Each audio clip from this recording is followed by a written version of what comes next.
And the added bonus, of course, is that through Japan, I could treat my iPhone 7, my new iPhone 7, as a mobile production studio.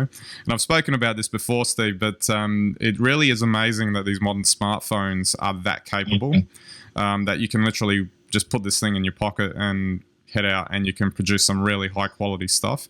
But not only produce it, you can post-produce it, you can upload it for everyone to watch, distribute it, all from the phone. And that still boggles my mind a little bit. I mean, I'm sure the new generations coming through, I think that's old hat. But coming from where we've come from, I think that's a pretty amazing thing. Yeah, well, those videos certainly looked good, and that is a sign of the times that you can now instantly share your experiences wherever you are in the world. And also different types of experiences and videos too. I think it.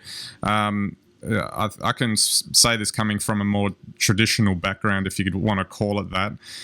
We weren't considered traditional at the time, considering we were shooting everything on digital when we started. But I think it's different types of content you can produce. It encourages you to create different types of content because you can. I think, in the old days, you had to set up the shot, get the tripod out, set up the thing. And yes, you can still do that with traditional cameras and get certain types of shots that are quite manifestly different in terms of using lenses and whatnot. But there's nothing that kind of beats pulling a phone out of your pocket, which is what I did a lot of the time. All I did was I just whipped it out, held it there for 10 seconds, grabbed the shot and put it back in and nobody even really notices what you're doing, because in some instances, you might get people who feel awkward or whatever it is that you're doing, but you just look like another tourist and you could be producing your next opus with the thing, which is really quite amazing.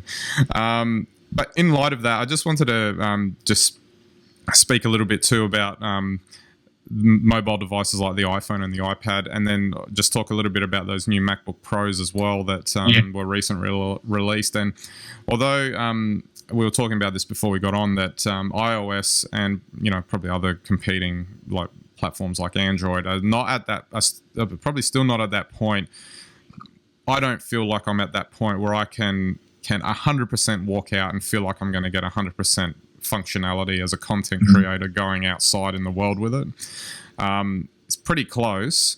And the example I wanted to use was that whole thing with the royalty-free music that I'd gotten.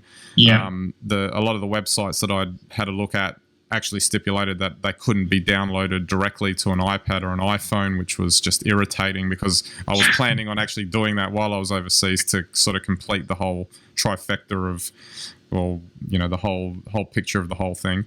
And it turned out that what I had to do was use my Mac before I left to download a bunch of music, which I would then either access from iCloud or sync to the device before I left.